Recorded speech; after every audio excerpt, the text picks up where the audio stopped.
There's a lot of great benefits of being vaccinated. One, obviously, is not dying of diseases that are easily preventable, things that thankfully none of us see anymore, polio, things like that. And also, I guess, aside from not dying from them, just not getting sick, not getting injured from things like tetanus, pertussis.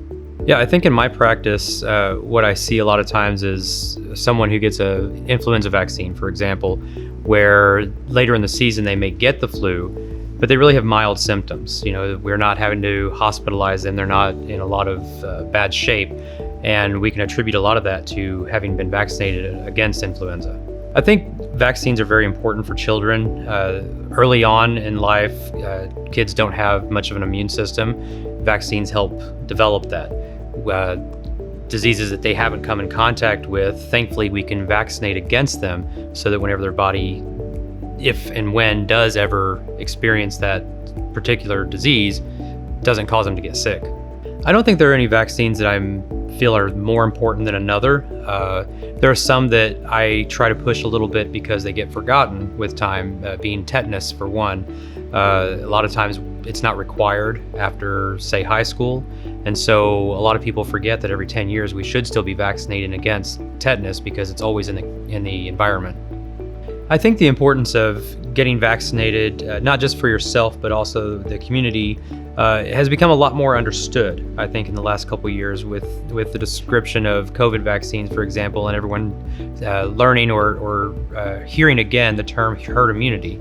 So this is the idea that if large groups of people are all vaccinated against a disease, then you're less likely to have that disease come up in the environment at all, and less likely to cause serious complications.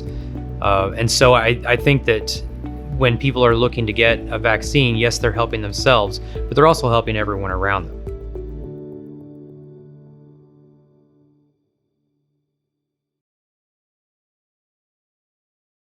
When an individual gets a vaccine, they not only help keep themselves from getting sick, but they help with public health because it doesn't take just one person to get a vaccine. It takes a large group of people that get a vaccine. When a large group of people get vaccines, they create what's called herd immunity by, you, me, and the next person getting vaccinated make this person with a weaker immune system less likely to get the illness. The benefits of receiving a vaccine are that it can provide some passive immunity, so immunity that you get from something, not from getting sick. So you can prevent a disease by getting a shot that doesn't make you sick. I have a lot of older patients that get the pneumonia vaccine, and that has worked to their benefit because they are either around their grandchildren a lot who are great carriers of the bacteria that causes pneumonia, or they live in a community where they're around a lot of older people, and they don't get pneumonia because they get the vaccine, or they might get sick but they don't end up in the hospital because of it.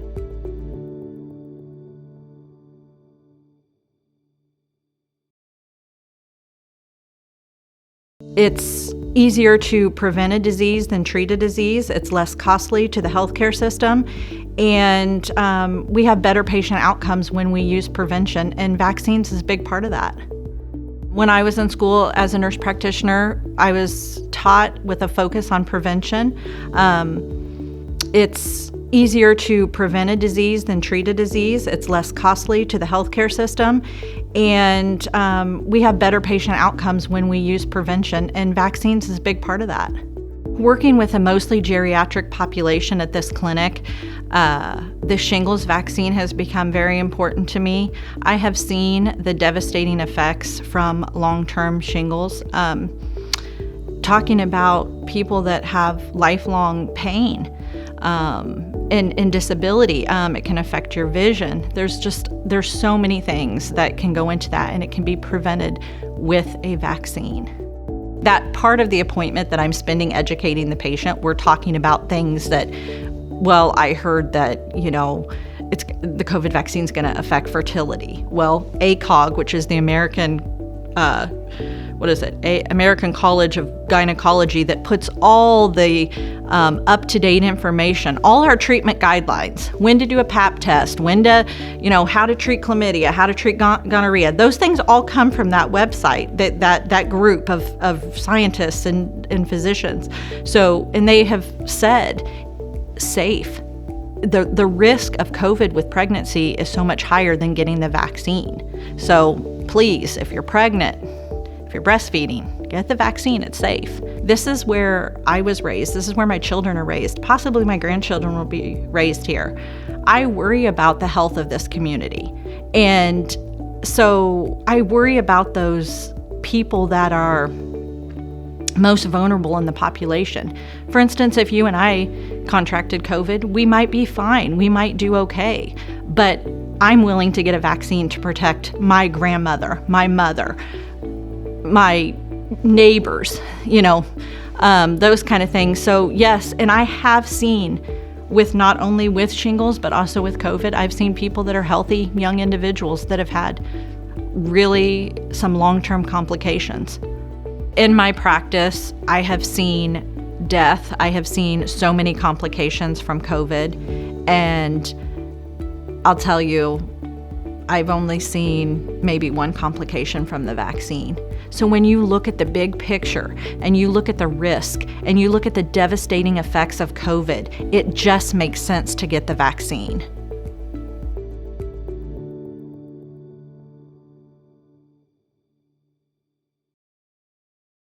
So for any medicine, I know with the COVID vaccine stuff specifically, any people are skeptical about the fact that it's unstudied and all that kind of stuff, which it's not, but people are skeptical that that's the case. I'm always skeptical about new medications. I want to really look at it, make sure they're safe. That's not just for the COVID vaccine, that's for anything that comes out new. But in medicine, what we have to do is weigh the risk and benefits of any medication. Any medicine, even Tylenol, has, significant side effects. Some of them can have catastrophic side effects if used in the wrong way. For new medication, I agree with that. All medications, but specifically new medications, you want to make sure that they're safe. And it's more difficult that we don't have long-term data on the newer medications. So then you have to weigh what we call relative risk, which is the risk to benefit ratio, basically. So, for things like COVID vaccine, I think the benefit of it is so far outweighed the risk profile of it that I recommend that people get it. It's been shown to be, depending on the study, 80 to 90% predictive of or preventative of hospitalization. It does greatly, the original strain of the virus, the vaccines were like up to 96% preventative of getting it anyway. And I think it's fine for people to be skeptical. I think it's fine for people to have questions about the medications, about the vaccines that they have. But I also think talking to someone who has, your physician, your provider, someone who kind of knows the data, the clinical experience, all those things, to be able to navigate through some of the noise is very important. Because especially in today's world, you hear so many things from so many people that have sometimes scientific, but sometimes non-scientific opinions that are biased by either just what they think, political reasons, whatever the reason is. I think it's important to kind of try to get someone's advice and opinion and help you navigate those waters that actually understands the scientific data of it and has looked at that to be able to kind of at least educate and advise you so that you have all the facts and can make an informed decision that's based on facts and science, not just rhetoric or opinion.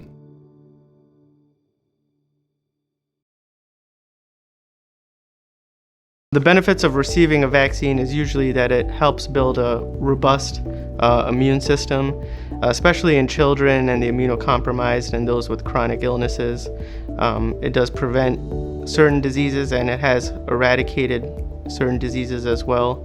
Most physicians, not just in my practice, have experienced this where a patient has either not received the influenza vaccine. Now we're seeing also patients who have refused the COVID-19 vaccine, and even some of the other vaccines that have been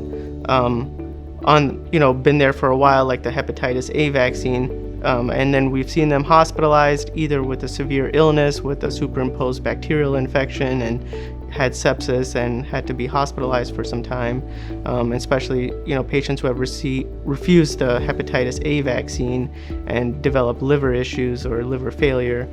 And these are usually prevented with the vaccines.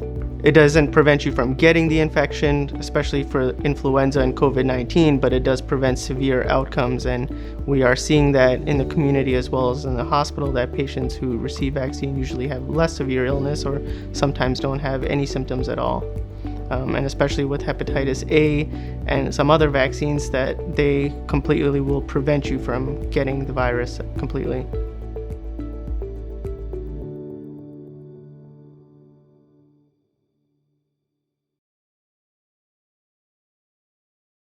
This is something we deal with routinely. There's lots of good parents that have concerns about vaccines, and we do have some new ones that have come up over the last 20 years. Some of the common questions parents have are the number of shots and the number of ingredients in the vaccine. Number one, I always encourage people and tell them that actually over the last 20 years or so, we've decreased the amount of antigens, which are the ingredients in the vaccine. And while the number of shots have risen slightly, you'll never get more than 4 or 5 shots in a visit. If there's concerns about that, I have worked with parents to do different schedules and do decreased numbers that are more spread out. And although I tell people routinely that we've done several studies to make sure that they're safe, we've taken care to decrease things like thimerosal, which is a mercury-containing preservative, and we've taken them out of all the vaccines except for the influenza vaccine.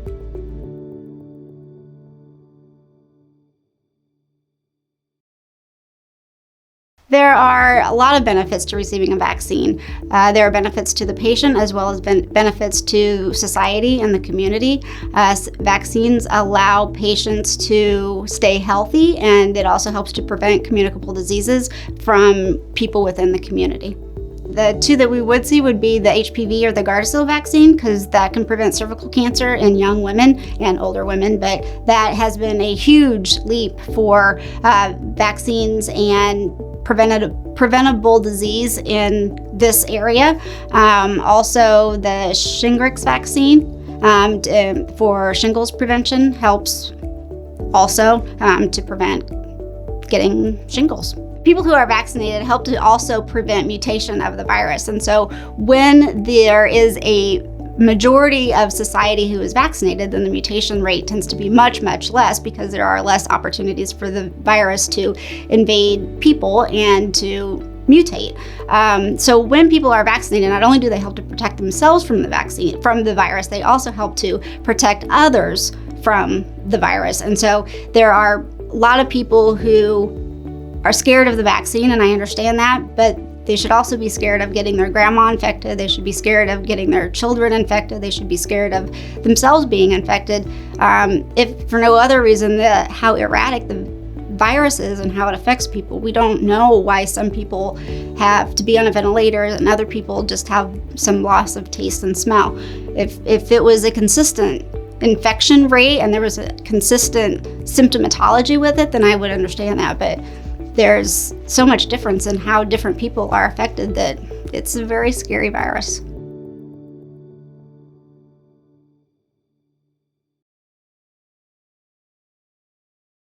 The benefits of receiving vaccines are actually many.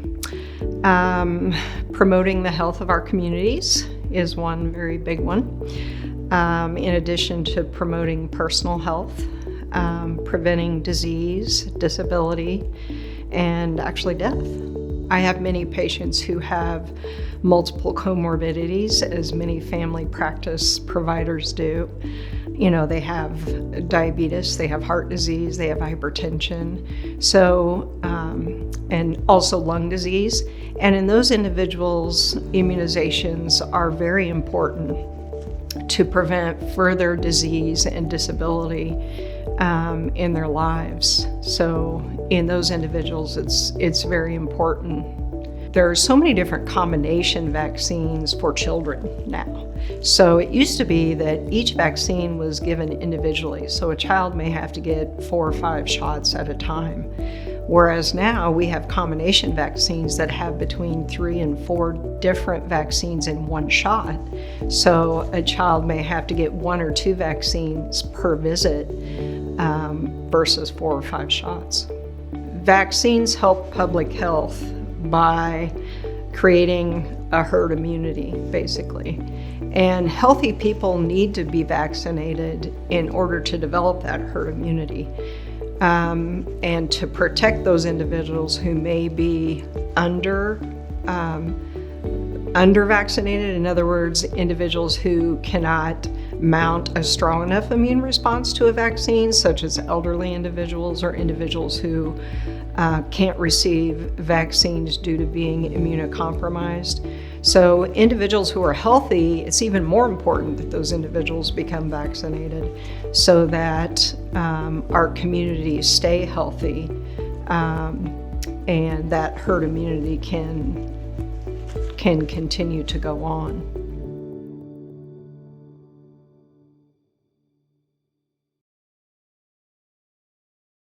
Vaccines are not just about the person, the healthy person.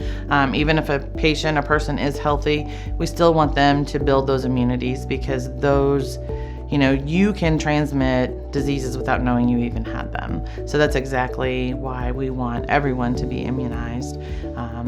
We want them to make sure that their immunity is good and they're not passing it on to their community members, their family members, their loved ones that are immunocompromised. We want to keep that at bay as best we can. One of the big questions that people have is, I shouldn't vaccinate my kids because I'm giving them too much at one time. So what people don't understand is what our bodies are normally fighting on a day-to-day basis. Those vaccines are minute compared to what our bodies are normally doing. So my job is not to be you're wrong. My job is to educate you why you might reconsider. So for children, are vaccines more or less important? I think vaccines are very important for children. They don't have the background in their bodies to build immunity to certain disease processes. So polio, we give kids vaccines for polio, diphtheria, all of those vaccines that we give, MMRs, IPVs, the kids need that to develop immunities to those diseases. We don't see those diseases anymore as much because we're vaccinating against them and we're keeping those diseases at bay.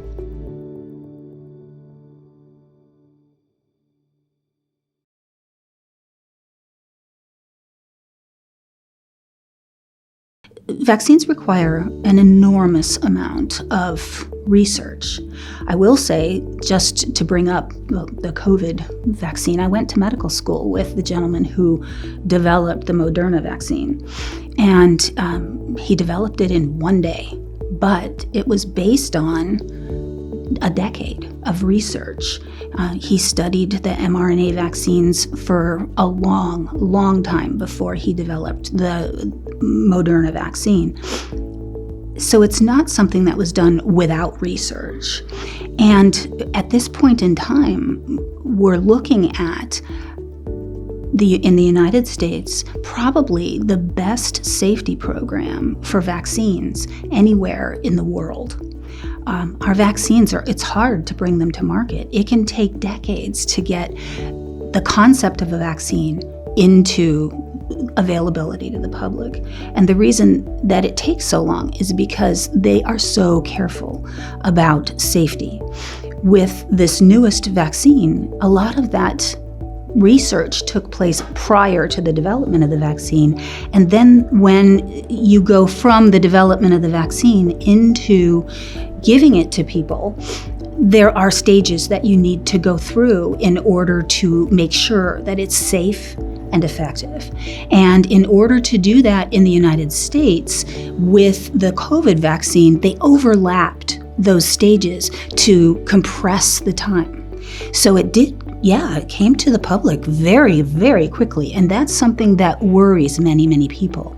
But because they overlapped those stages of research, it had the same caution and the same safety protocols as you have seen with other vaccines that have come along through the years.